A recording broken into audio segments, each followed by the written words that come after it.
فلسطین کے اندر جو صورتحال بنی ہوئی ہے، اس کو دیکھتے ہوئے بعض لوگ تو بالکل ہی عجیب ہی ان کی ایک تاثرات ہیں اور عجیب ہی باتیں ہیں کہ جی یہ تو بالکل بے وقوفانہ سی بات ہے، آپ نے جا کر ایک بندے کو چھیڑ دیا ہے، نہ آپ اس کا کچھ کر سکتے ہیں، نہ کچھ بات ہے، جو ہے آپ جو ہے بے وقوفانہ ایک کاروائی کر بیٹھے ہیں اور اب اتنی دنیا مر رہی ہے اور فلاں ہے۔ پہلے وہ دنیا بڑی آزادی کے ساتھ گھوم رہی تھی، پہلے ان کے حالات بڑے اچھے تھے، روز بروز تھوڑے تھوڑے کر کے مار رہے تھے، اب ذرا زیادہ انہیں وہ کر رہے ہیں، لیکن ان کو بھی تو کچھ تکلیف پہنچی ہے نا۔ تو یہ جو ڈرپوکوں والے فیصلے ہیں نا اور جاہلوں والی اور غیر حکیمانہ سوچ والے جو فیصلے ہیں نا، یہ نہیں انسان کو کرنے چاہیے کہ جی ایسے نہیں ہے اللہ رب العزت کی نصرت آتی اور فلاں، اور یہ جب تک پوری امت مسلمہ ایک جگہ پر نہیں آئے گی اور یہ جو ہے نا 50 ممالک کا اتحاد جو ہے اس کو کھڑا ہو جانا چاہیے اور فلاں، سارے ایسے اللہ معاف کرے کہ ڈمی قسم کی حکمران بیٹھے ہوئے ہیں اور ڈمی قسم کی حکومتیں اور بکے ہوئے معاملات ہیں اور قرضوں کے بوجھ تلے دبا دبا کے قوموں کو ایسا رکھا ہوا ہے کہ وہ سانس لینے کے قابل نہیں اپنی، وہ کسی سے جنگ کیا لڑیں۔ ایسے میں اگر اللہ کے کچھ بندے اللہ کے دین کے لیے اپنے جان مال سب کچھ داؤ پر لگا کر ایک چیز کو زندہ رکھے ہوئے ہیں نا، تو انسان کم از کم ان کے لیے دعا کرے، اور کچھ نہیں کر سکتا۔ اپنی بزدلی اپنی جگہ ہے، ہم تو کچھ نہیں کر رہے اپنی بزدلی میں، لیکن جو کر رہے ہیں ان کو اپنے جیسا بزدل بنانے کی کوشش تو نہ کریں، وہ تو اللہ کی طرف سے ایک فیصلے پر ہیں اور اس کو امپلیمنٹ کر رہے ہیں۔ تو ہر دور میں ایسا ہوتا ہے، اللہ رب العزت فرماتے ہیں اگر ایسا نہ ہو نا تو زمین فساد کا شکار ہو جائے، پھر تو بڑا آسان ہے ان کے لیے، آج ایک کل دوسرا پرسوں تیسرا، ایک ایک کر کے ہم نے دیکھا ہے یہ پچھلے 20 سال کے اندر مضبوط ترین مسلمان حکومتیں برباد ہو کے رہ گئی۔ کیا ہم نے عراق کا حال نہیں دیکھا؟ کیا ہم نے شام کی صورتحال نہیں دیکھی؟ کیا ہم نے یمن کی صورتحال نہیں دیکھی؟ اور آہستہ آہستہ ہم عرب دنیا کے ایک ایک ملک کی صورتحال نہیں دیکھ رہے کہ یا تو وہ بالکل ان کے رنگ میں رنگنے کو تیار ہو گئے ہیں اور اپنا آپ سب کچھ چھوڑ کر پیچھے بیٹھنے کو تیار ہیں، اور یا پھر یہ کہ جو تھوڑا سا ان کو آنکھیں دکھانے والا تھا اس کو انہوں نے ملیا میٹ کر کے رکھ دیا، اور باقی انتظار کریں جی ابھی ہمارے ہاں تو کچھ نہیں ہوا نا، اس لیے ابھی تک تو ہمارے پاس آگ نہیں پہنچی اس لیے ہم محفوظ ہیں۔ تو اگر یہ آگ اس طرح جلتی رہی تو یہ تو سب کے گھروں کو جلائے گی۔ اس لیے بعض مواقع ایسے ہوتے ہیں جب اللہ کی طرف سے کچھ لوگ اس پر کوئی کام کر بیٹھے نا تو اللہ رب العزت کی نصرت اور مدد آتی ہے، باقی امت کا کام یہ ہے کہ وہ ان کا معاون بنے۔ اصل کام تو یہ تھا کہ سارے اٹھتے، وہ جو اسرائیل جس کا جو ہے نا جس کی ناجائز اولاد ہے امریکہ، وہ تو باپ فوراً پہنچ گیا وہاں پہ، اس نے تو جنگی بیڑا بھی بھیج دیا، اس نے اپنا وزیر بھی بھیج دیا، سارا کچھ کر دیا، انہوں نے تو عملی اقدامات کیے، وہ تو باتوں تک محدود نہیں ہیں، ہم سارے باتوں تک محدود ہیں۔ اب یہ ایک اجلاس بلا رہے ہیں، ابھی کل پرسوں دوسرا اجلاس بلائیں گے، پھر جو ہے نا وہ اس کی مذمت کریں گے اور مذمت کے بعد کہیں گے جی چلو چلو ہم آپ کی مذاکرات کروا دیتے ہیں، اور بیٹھ کے جو ہے نا یہ قیدیوں کے تبادلے شبادلے کر لو اور سب کچھ کر لو۔ 1,80,00,000 1 کروڑ بندہ ہے پورے اسرائیل کے اندر، یہ لاہور کی آبادی سے، یعنی لاہور کی آبادی 2/3 ہے، اس سے 3-4 کروڑ بندہ لاہور میں رہتا ہے، اتنی سی آبادی ہے ان کی، اور دنیا کے اندر کتنے مسلمان ممالک ہیں اور ان کے پاس کتنا پیسہ ہے،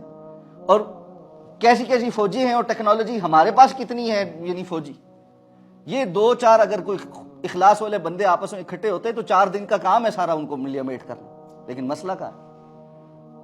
اللہ کے رسول صلی اللہ علیہ وسلم نے فرمایا تھا وقت آئے گا کفر تمہارے اوپر ایسے ٹوٹے گا جیسے بھوکے دسترخوان پر ٹوٹتے۔ صحابہ نے کہا ہم تھوڑے سے ہوں گے، آپ نے فرمایا نہیں تم تو بہت زیادہ ہوگے اس وقت، لیکن تمہاری حیثیت سمندر کی جھاگ سے بڑھ کر کچھ نہیں ہوگی، بلبلے کی حیثیت ہوگی، دکھتا بہت زیادہ اندر کچھ بھی نہیں۔ اور فرمایا تمہارے اندر وہن کی بیماری آ جائے گی، اور وہن کی بیماری کیا ہے؟ حب الدنیا و کراہیت الموت، دنیا کی محبت اور موت سے کراہت، مرنا کوئی چاہتا ہی نہیں۔ گھر پہ بیٹھ کے آپ آج ایکسپیرینس کر کے دیکھیں، ہر کوئی اپنے گھر جائے اور آج جا کر اگر کسی کی شادی ہوئی ہے، بیوی کے سامنے بیٹھے، بچوں کے سامنے بیٹھے، کوئی ماں باپ کے سامنے بیٹھے، سب تذکرہ کرو جی میں مر گیا تو کیا ہوگا، میں موت کی تیاری کر رہا ہوں، اللہ نے مجھے اگر مار دیا تو میرے آئندہ، ایک دم دیکھنا کیا ریئیکشن آتا ہے گھر سے۔ انہوں نے نہیں اس موضوع پہ بات نہیں کرو، منہ پہ ہاتھ رکھنا شروع ہو جائیں گے، نہیں یہ بات نہیں کرتے، جیسے ملک الموت نے ہمارے منہ سے موت کا تذکرہ سن کے ہی آنا، اتنی تو ہماری موت کی تیاری ہے۔ تو باقی ہم نے کیا کرنا ہے زندگی؟ اتنے زیادہ ڈوبے ہوئے اس سسٹم کے اندر اور اتنے زیادہ اس کے کولو کے بیل بنے ہوئے کہ بالکل ہی مرنا کسی کو یاد نہیں، بالکل ہی اس بات کی کوئی تیاری نہیں ہے کہ اللہ رب العزت کے دین کے لیے بھی ہم کچھ کر سکتے۔ تو اس لیے یہ جو فیصلے ہیں نا اللہ رب العزت کے ہاں سے ہوتے ہی ہوتے کہ زمین میں فساد برپا کرنے والوں کے مقابل اللہ مٹھی بھر کچھ لوگوں کو اٹھاتا ہے اور وہ کایا پلٹ کے رکھ دیتے ہیں۔ رسول اللہ صلی اللہ علیہ وسلم کی پوری سیرت ہمارے سامنے، فتح مکہ تک بھی مسلمانوں کی تعداد کوئی بہت بڑی نہیں تھی، اور بعد میں رسول اللہ صلی اللہ علیہ وسلم کی اس دنیا سے جانے کے بعد بھی کیسر و کسرا کے سامنے جب مسلمان جا کے کھڑے ہوئے تو کوئی تعداد ان کی زیادہ تو نہیں تھی۔ 2-2 لاکھ کی فوج کے سامنے 20-20 ہزار بندہ کیا حیثیت رکھتا ہے، اور جس کے پاس ہو بھی کچھ نہ، اور جو اپنے علاقے سے بڑا دور آیا ہو، کئی ہزار کلومیٹر دور آ کر وہ جو ہے جنگ کرنے کے لیے دوسروں کے گھر کے باہر کھڑا ہو جائے، ایسا تاریخ دیکھتی ہے کبھی؟ لیکن اللہ رب العزت کی طرف سے نصرتیں آتی ہیں جب اہل ایمان کی کسوٹی پہ پورا اترتے ہیں۔ وَأَنْتُمُ الْأَعْلَوْنَ إِن كُنتُم مُؤْمِنِينَ، اللہ کا یہ وعدہ ہے تم یقیناً غالب رہو گے، لیکن شرط یہ اگر تم مومن ہوئے تو ایمان والے تھوڑے ہی ہوتے ہیں ہمیشہ،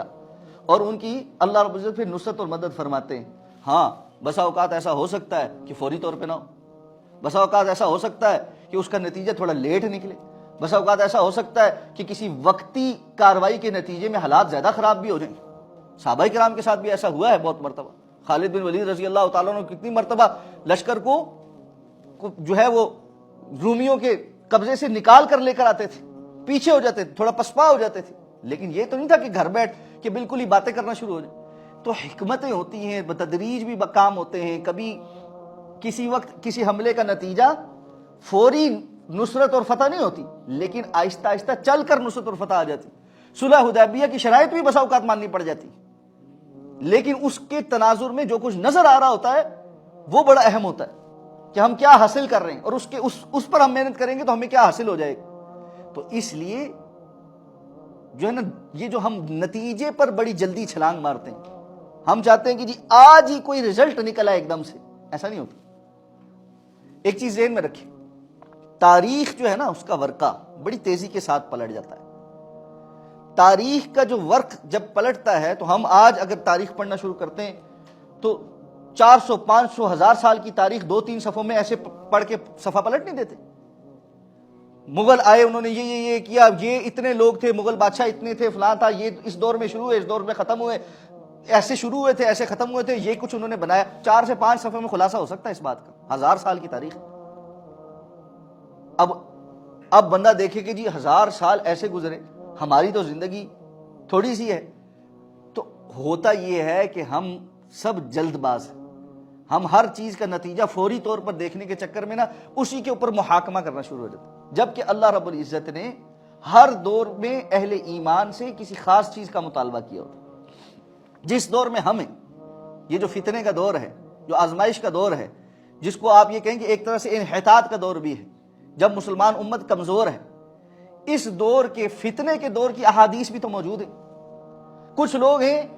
جو فتنے کے دور کی احادیث کو عظیمت کے دور کی احادیث میں بیان کر رہے ہوتے ہیں، اور کچھ لوگ ہیں جو عظیمت کے دور کی احادیث کو فتنے کے دور میں بیان کر رہے ہوتے ہیں۔ اور یہ بالکل ایک ایسا سلسلہ ہے جس کی وجہ سے عمل، یعنی اس موقع پر امت کے لیے عمل اور نجات کا کوئی رستہ پھر نظر نہیں آتا۔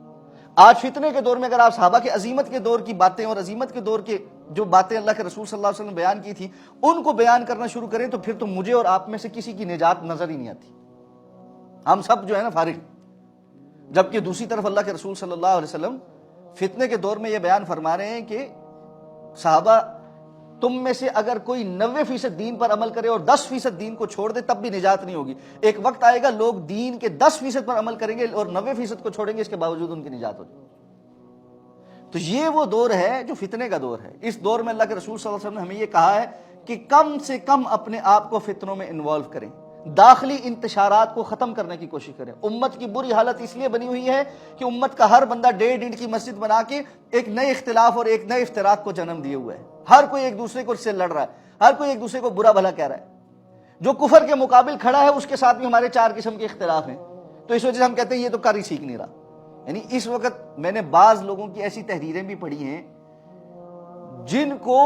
یہودیوں، صہیونیوں، زائنسٹ کے مقابلے میں کھڑے ہوئے حماس بھی اس لیے بری لگتی ہے کہ حماس ان کے منہج پہ نہیں۔ تھوڑا سا تو عقل سے کام لو یار، کہ مقابل کون ہے۔ آپ نے فی الحال تو یہ فیصلہ دیکھنا ہے نا کہ 2 میں سے کون سا بہتر ہے۔